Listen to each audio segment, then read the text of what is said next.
Alcemos nuestra mirada y veamos un nuevo horizonte. Es tiempo de volver a la palabra, de buscar con sinceridad, de renovar nuestra fe y entender el corazón de Dios, y recordar las promesas que aún siguen vivas. Un tiempo con Dios. Bienvenidos a Cielo Abierto.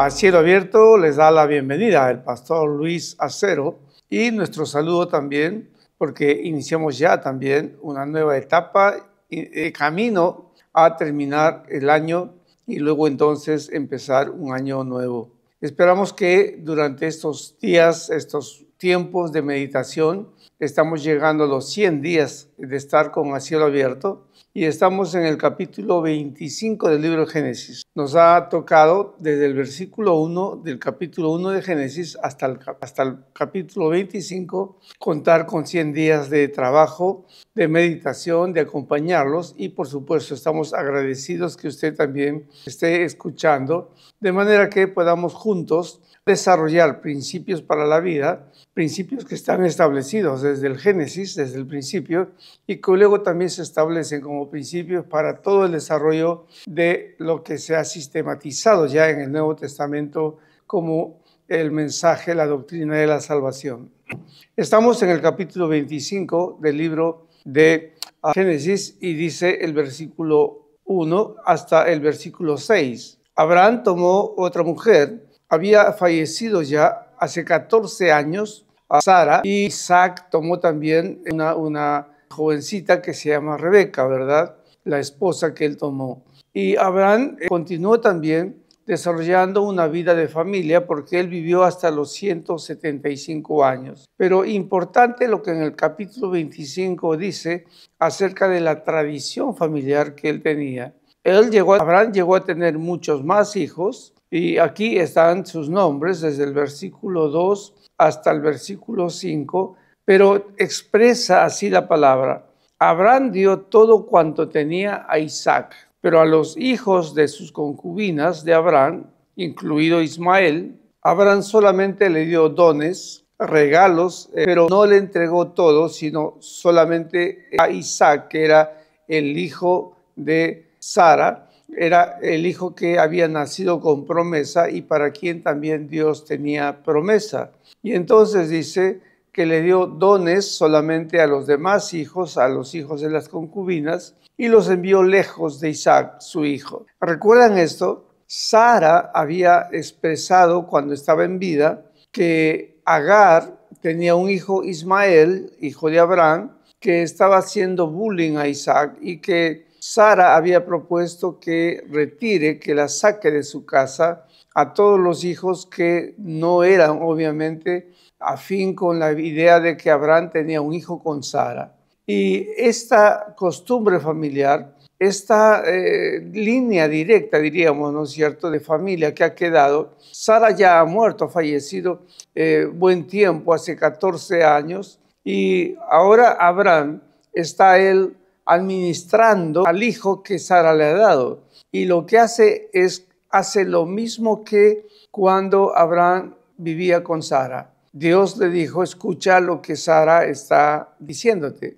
Pues Agar tenía que ser retirada, Ismael tenía que ser retirado del lado de Isaac, porque no iban a vivir juntos, uno iba a recibir la promesa, y lo que está haciendo Abraham es, por supuesto, empoderar a Isaac de todos sus bienes, de todo cuanto él tenía. Y aquí esto es interesante, es importantísimo, porque hay una visión futura, hay una visión acerca de cómo administrar las cosas presentes también. Es decir, las cosas que se hacen hoy, se establecen hoy en casa, tienen que establecerse con lo que uno va mirando hacia el futuro. Y aquí tenemos que aprender a contemplar la vida de manera diferente. El mundo de hoy, la situación en que vivimos, nos convida a vivir y hoy.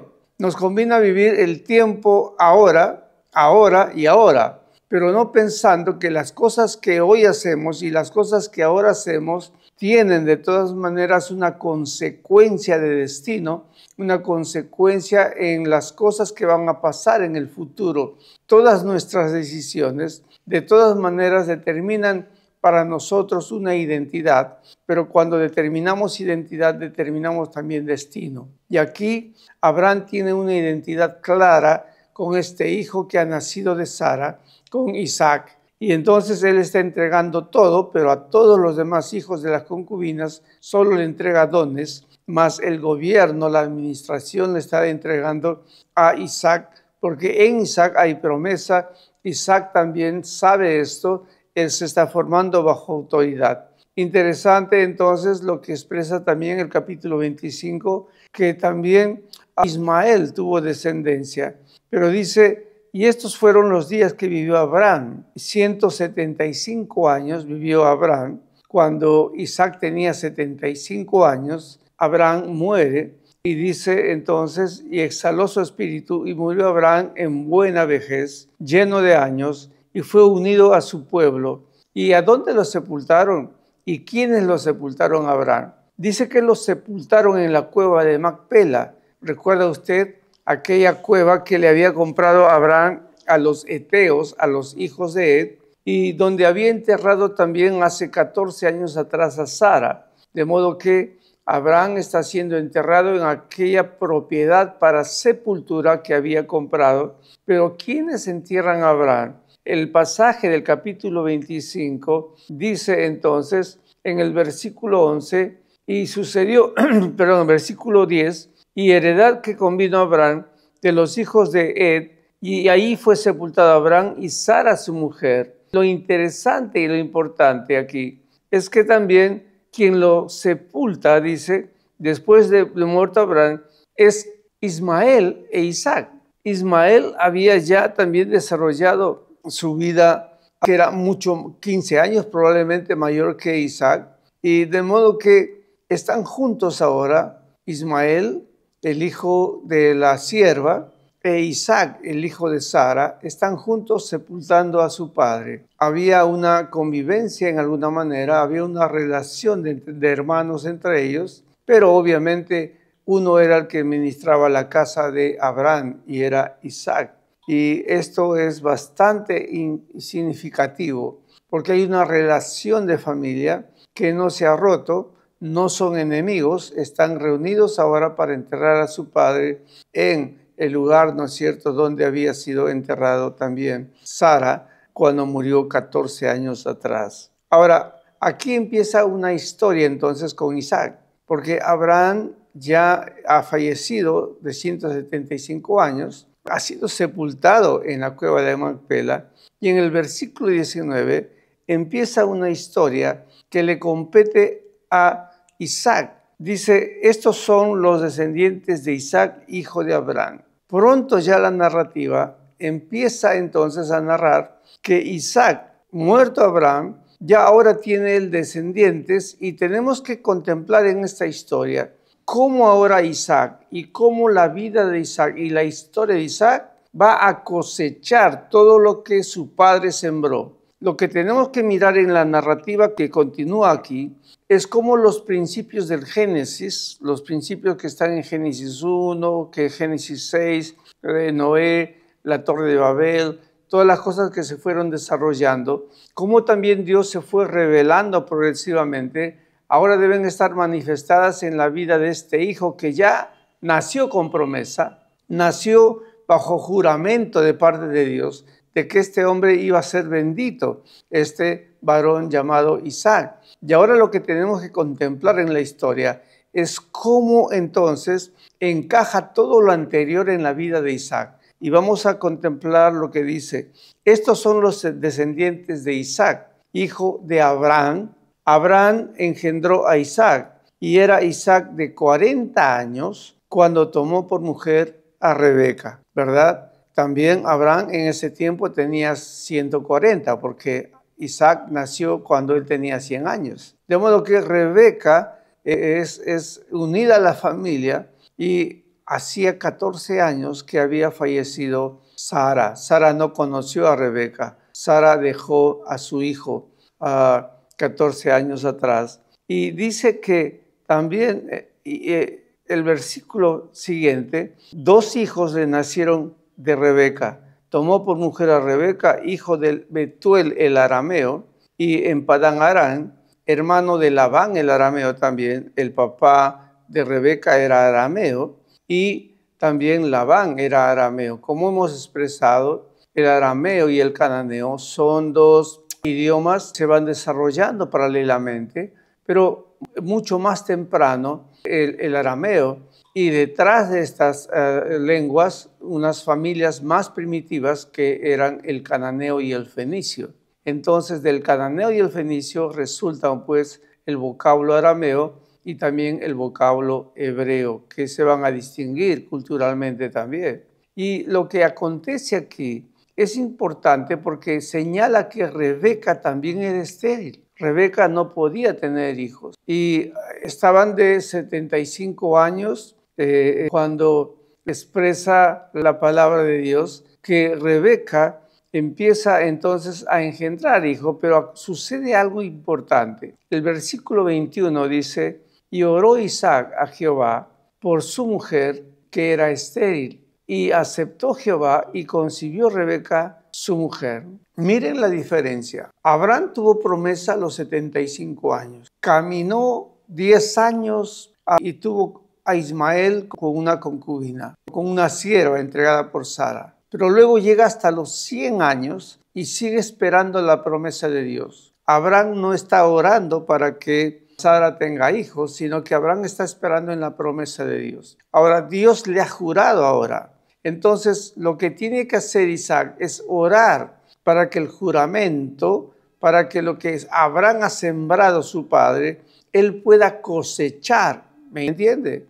Entonces, Isaac tiene que vivir cosechando lo que su padre sembró, juramentos de Dios, que Dios juró por sí mismo que iba a tener descendencia y que iba a poseer la tierra. Entonces, Isaac tiene que administrar el juramento que Dios le ha hecho a sus padres. Y aquí lo que hace Isaac es orar entonces para que su mujer Rebeca era estéril. Y qué vida paralela, ¿verdad? Sara fue estéril y esperó que en su fidelidad que vivía y tenía mirando a Dios que también era fiel, esperó por largo tiempo para que Dios cumpla las promesas a Abraham. Pero Isaac no tiene que esperar tiempo.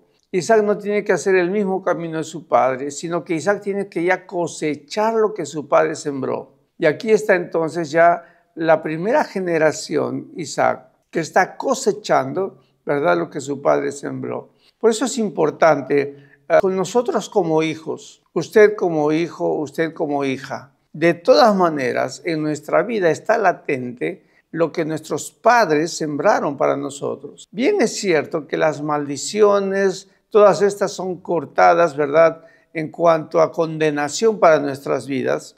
Cuando venimos a Jesucristo y somos lavados, rompe y quebranta las maldiciones que hay. Pero bien, esto es que ya no tenemos el juicio de Dios, ¿verdad?, de condenación. Pero en la carne, en las cosas que han progresado nuestra vida de parte de padres, de parte de lo que nosotros también como padres hacemos, hay algo que los hijos van a ir cosechando. Y aquí Isaac está cosechando lo que su padre sembró. Él está orando por Rebeca y entonces Rebeca puede ahora concebir. Y dice el versículo 21, y oró Isaac a Jehová por su mujer, que era estéril, y entonces Dios le aceptó la oración. Ahora Dios le acepta la oración basado en el juramento que Dios le hizo a Abraham. Escuche bien esto. Dios le acepta la oración basado en el juramento que le hizo a Abraham. Aquí no hay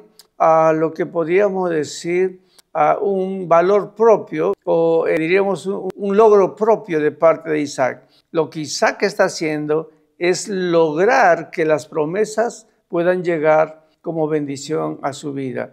Y lo que está haciendo al orar es postrarse delante de Dios. Está clamando, está rogando a Dios. Isaac es un varón que vive bajo principios que su padre le enseñó. Qué interesante, ¿verdad? Hay promesas pero hay que postrarse para poder cosecharlas. Y los hijos, dice, de que estaban en el vientre de Rebeca, su mujer, los hijos luchaban dentro de ella y dijo, si es así, ¿para qué vivo yo? ¿No? ¿Para qué vivo yo?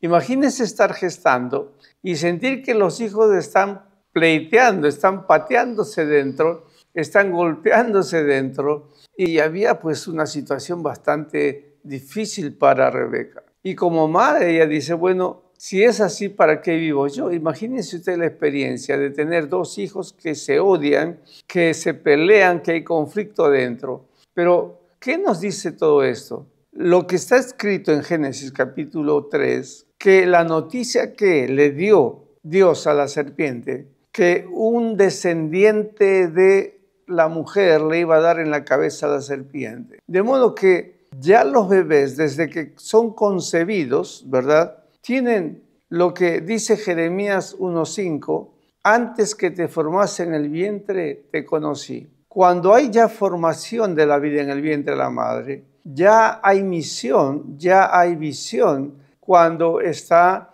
obviamente lo que Dios está señalando como camino de restauración. Y la gente nace abundantemente, pero nacen sin visión, sin misión, y obviamente Satanás, bueno, está tranquilo. Pero cuando hay familias, cuando hay padres, madres que nacen con misión y nacen hijos bajo misión, entonces obviamente va a haber conflicto. Va a haber conflicto traído de afuera, del mundo de la carne, va a haber conflicto, y lo que está estableciendo aquí en realidad es que la vida no empieza desde el momento en que nacemos. La vida empieza desde el momento en que somos engendrados, del momento en que somos concebidos en el vientre de mamá. Y acá ya la vida de ellos se está dando, ¿verdad?, en conflicto. Pero qué aspecto tan importante poder ver y contemplar para una familia que tiene misión, para una familia que tiene misión, para una familia que está llamada por Dios. Entonces, todas las cosas que están desarrollándose tienen sentido, tienen propuesta futura, de modo que hay que mirar y contemplar lo que la promesa de Dios está estableciendo. 2 naciones hay dentro de tu seno, dice Dios, habla entonces, porque la mamá está diciendo, ¿para qué voy a vivir si mis hijos van a estar peleándose? Y fue a consultar al Señor Rebeca. Rebeca está bastante animada porque está,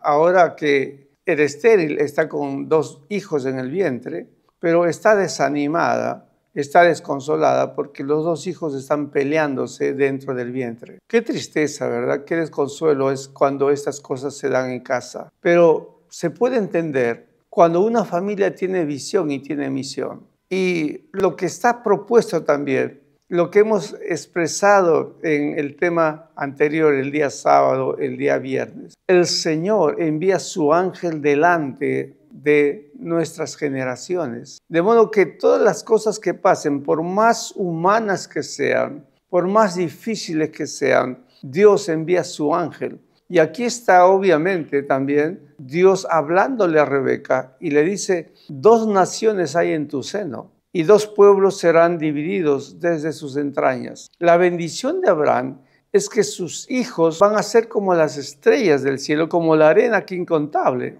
Y los hijos de Isaac llevan esta bendición. Los que van a nacer llevan esta bendición. De modo que están cosechando estos 2 hijos que están en conflicto dentro del vientre de la madre. Están cosechando lo que su padre sembró, lo que Dios juró a su padre. Aún no han nacido, pero ya está establecido por Dios la bendición que ellos van a tener. ¿Cuál es la bendición? Que van a nacer 2 pueblos de cada uno de estos. 2 pueblos, dice, pero estos serán divididos desde las entrañas. Ya están peleando dentro. Y un pueblo será más fuerte que el otro pueblo. Y el mayor, dice, servirá al menor. Desde un tiempo de formación en la gestación, Dios está estableciendo lo que va a pasar, porque Dios conoce el corazón de cada uno de ellos desde el momento en que están siendo gestados. No es que Dios los está determinando, hay que tener cuidado aquí, sino que cada uno va a desarrollar ante lo que su padre Abraham, ante lo que el abuelo ha sembrado, ellos van a desarrollar una historia. Y dice entonces, cuando se cumplieron sus días para dar a luz, he aquí había gemelos en su vientre, y salió el primero rubio, y de todo velludo, dice, como una pelliza, y llamaron entonces al hermano Esaú, y después salió su hermano, que también estaba trabado del calcañar. Jacob es el segundo hermano que estaba saliendo, pero se había trabado del calcañar, es decir, como quien está jalando hacia adentro para que no nazca primero Esaú. Y es como peleando, ¿quién ha de ser el primero? Y fue llamado su nombre Jacob, y era Isaac de 70 años cuando ella dio a luz. Entonces, lo que tenemos aquí es que Rebeca ahora tiene 2 niños y estos han nacido en conflicto.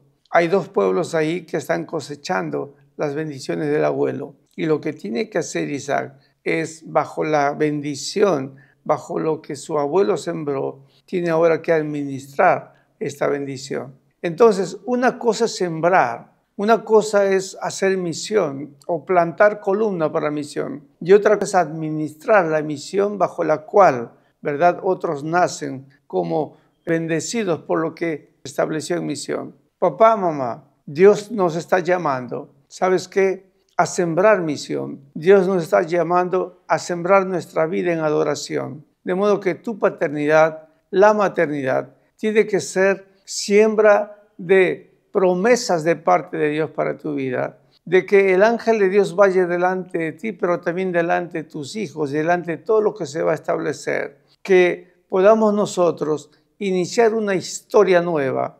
Ahora, ¿qué van a hacer los hijos? ¿Qué van a hacer los nietos? Dios ha de determinar, ¿verdad? Porque cada uno de ellos tiene que tomar también determinación propia en libertad. Dios tiene para ellos todo lo que el abuelo Abraham ha sembrado, pero ellos sabrán cómo administrar. De cierto, los hijos cosechan lo que los padres han sembrado. Los hijos deben saber entonces que no hay nada de casualidad en sus vidas, que la cosa no es porque tienen cierta fortuna, tienen cierta cualidad especial. ¿Sabes? Los hijos cosechan lo que los padres siembran, de modo que los hijos deben vivir agradecidos. Hay padres que no tienen plata para sembrar, hay padres que no tienen recursos para sembrar, pero ¿sabes? Tienen un corazón que adora a Dios, y los hijos han de cosechar de parte de Dios y su favor, porque sus padres sembraron un corazón que le adora y se entrega a Dios. Que Dios te bendiga, que Dios nos bendiga, y que nuestros hijos vivan, ¿verdad?, bajo lo que tú estás sembrando como padre y como madre. Y si tú vives como hijo o como hija, lo que debes saber es que lo que vives y lo que tienes es la cosecha de lo que tus padres están sembrando, si ellos vivieron bajo misión, bajo visión de parte de Dios. Pero si ellos no han vivido bajo visión, entonces Dios te está llamando a ti, joven, Dios te está llamando a ti, hermana, jovencita, jovencito, para que tú siembres familias de bendición, para que siembres familias que siembren en sus vidas adoración a Dios, tú y tus generaciones, tú y todo lo que vendrá. Que Dios te bendiga. Bendiciones. El mundo a veces parece estar en una profunda oscuridad. La Biblia llama a esta oscuridad pecado y sombra de muerte. Sin embargo, Dios no nos abandonó en esta oscuridad. Desde hace mucho tiempo, prometió una gran luz que vencería la oscuridad. La luz de Cristo es como un faro en nuestra vida.